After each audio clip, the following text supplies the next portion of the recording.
안녕하십니까. 법정스님의 무소유를 마음으로 읽어드리고 있습니다. 저는 이계진입니다.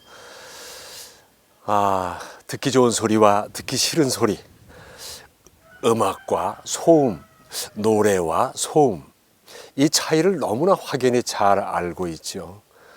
또 내가 하는 말은 상대가 잘 들어주기를 바라면서 남들이 하는 얘기는 잘 들어주질 않습니다. 그리고 시끄러워합니다. 현대는 정말 소음 속에서 사는 그런 시대가 됐습니다. 너무나 시끄럽고 우리를 귀찮게 하는 말들과 소리들이 있지요. 사람의 말부터 시작해서 기계음까지 그렇습니다. 우리 사람이 서로 말을 좀 줄이고 산다면은 인간관계에도 참 큰 도움이 될 텐데, 사람들은 서로 자기가 말을 많이 하려고 합니다. 남의 말을 잘 듣는 것은 말을 잘하는 것과 같다, 이런 유명한 말이 있습니다만은, 소음 말고도 우리 스스로가 만들어내는 그 수많은 말들 가운데 나는 과연 쓸만한 말을 얼마나 하는 걸까요? 아니면 소음에 좀 더 나쁘게 보태는 것은 아닌지 모르겠습니다. 오늘 읽어드릴 스필은 소음기행입니다. 소음기행. 오늘날 우리들의 나날은 한마디로 표현해 소음이다. 주간지, 라디오, 텔레비전 등 대중매체는 현대인들에게 획일적인 속물이 되어달라고 몹시도 보챈다. 뿐만 아니라 우리들의 입술에서도 언어를 가장한 소음이 지칠 줄 모르고 펑펑 쏟아져 나온다. 무책임한 말들이 제멋대로 범람하고 있다. 그래서 우리들은 진정한 자기 언어를 갖지 못하고 있다.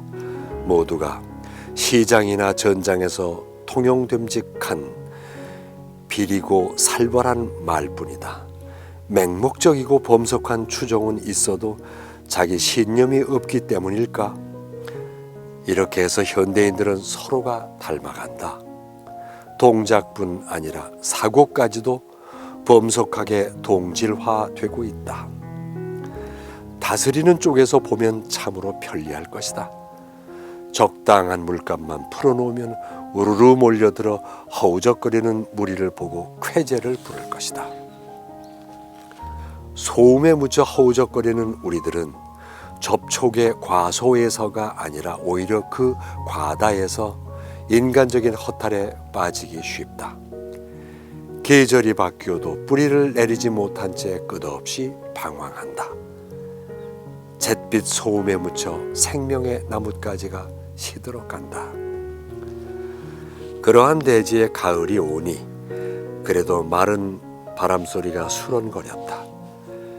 귓전으로 아니라 옆구리께로 스치는 그 소리를 들으니 문득 먼 길을 떠나고 싶은 묵은 병에 슬금슬금 고개를 들었다. 그날로 털고 나섰다. 서라벌, 그렇다. 신라로 가자. 불국사 보건공사의 현장을 언제부터 한번 가보고 싶었다.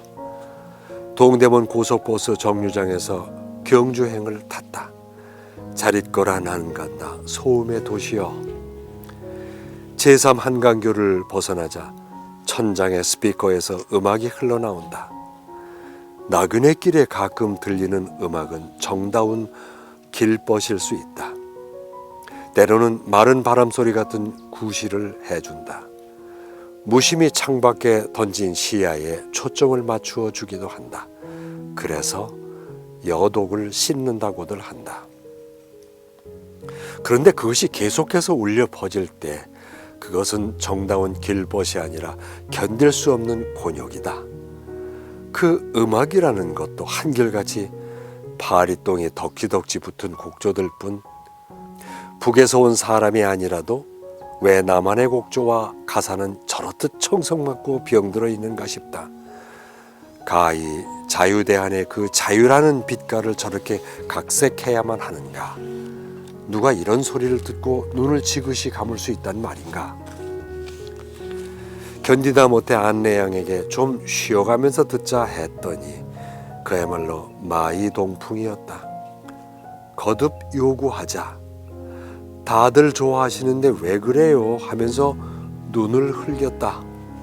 곁자리를 보니 가락에 맞춰 발장단을 치고 있는 사람도 있었다. 나는 참을 수밖에 없었다.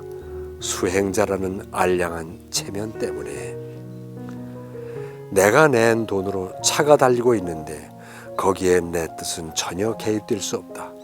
모처럼 소음의 일상에서 벗어나 맑고 조용하게 날개를 펴고자 나그네가 되었는데 소음은 카스테레오라는 기계장치를 통해서 줄곧 나를 추적해 오고 있다. 아, 이런 소음이 문명이라면 나는 미련 없이 정적의 미개 쪽에 서겠다. 도로 연변에 울긋불긋 덮인 슬레이트 지붕들, 산자락이나 개울가하고는 전혀 조화가 안 되고 있는 그 슬레이트의 어설픈 덮개를 보다가 문득 이런 생각을 했다.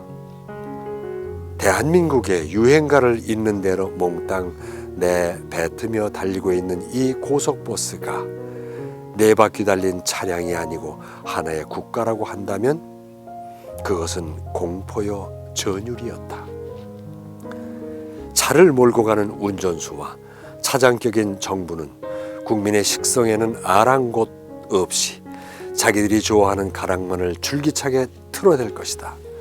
자기네의 상식으로 손님들의 양식을 잴 것이다. 손님들이 낸 요금, 즉 세금으로 달리고 있으면서 카스테레오까지도 그 돈으로 돌리면서 손님들의 의사는 전혀 모른 채 할 것이다. 때로는 엉뚱하게 반나체 춤을 보이려고 자기네끼리 곧잘 어울리는 워커힐 같은 데로 데려갈지 모른다. 부질없는 상상일까? 서울에서 경주까지 그 소음 때문에 나는 나그네의 멋을 홀가분한 그 날개를 잃고 말았다. 1300원어치의 소음에서 내리니 심신이 더불어 휘청거렸다. 서라벌은 간데없고 관광도시 경주가 차디차게 이마에 부딪혔다. 외부의 소음으로 자기 내심의 소리를 듣지 못한다는 것은 분명 현대인의 비극이다. 설사 행동 반경이 달나라에까지 확대됐다 할지라도 구심을 잃은 행동은 하나의 충동에 불과하다. 그런데 문제는 그 소음에 너무 중독이 돼 있기 때문에 청각이 거의 마비 상태라는 점이다. 남녀노소 할 것 없이 소음의 괴짝 앞에서 떠날 줄 모르는 일상인들, 그것을 미천으로 바보가 되어가는 줄도 모르는 똑똑한 문명인들, 자기 언어와 사고를 빼앗긴 일상의 우리들은 도도히 흐르는 소음의 물결에 편승하여 어디론지 모르게 흘러가고 있다. 오늘날 우리가 주고받는 대화도 하나의 소음일 경우가 많다. 왜냐하면 그 소음을 매개로 해서 새로운 소음을 만들어내고 있기 때문이다. 그러나 인간의 말이 소음이라면, 그로 인해서 빛이 바랜다면 인간이 슬퍼진다. 그럼 인간의 말은 어디에서 나와야 할까? 그것은 마땅히 침묵에서 나와야 한다. 침묵을 배경으로 하지 않은 말은 소음과 다를 게 없다. 인간은 침묵 속에서만이 사물을 깊이 통찰할 수 있고 또한 자기 존재를 자각한다. 이때 비로소 자기 언어를 갖게 되고 자기 말에 책임을 느낀다. 그러기 때문에 투명한 사람끼리는 말이 없어도 즐겁다. 소리를 입 밖에 내지 않을 뿐 무수한 말이 침묵 속에서 오고 간다. 말 많은 이웃들은 피곤을 동반한다. 그런 이웃은 헐벗은 자기 꼴을 입술로 덮으려는 것이다. 그런 말은 소음에서 나와 소음으로 사라져간다. 그러나 말수가 적은 사람들의 말은 무게를 가지고 우리 영혼 안에 자리를 잡는다. 그래서 오래오래 울린다. 인간의 말은 침묵에서 나와야 한다. 태초에 말씀이 있기 이전에 깊은 침묵이 있었을 것이다. 현대는 정말 피곤한 소음의 시대다. 까뮈의 메루소가 오늘에 산다면 이제는 햇빛 때문이 아니라 소음 때문에 함부로 총질을 할지 모르겠다. 어떻게 들으셨는지요? 마지막 부분에 이 표현이 참 재밌죠. 현대는 정말 피곤한 소음의 시대다. 까뮤의 메루소가 오늘에 산다면 이제는 햇빛 때문이 아니라 소음 때문에 함부로 총질을 할지 모르겠다. 이렇게 쓰셨는데 그렇습니다. 소음에 시달리지 않는 그런 세상은 각자가 먼저 만들어야 되지 않겠는가 하는 생각입니다. 다음 시간에 또 뵙겠습니다.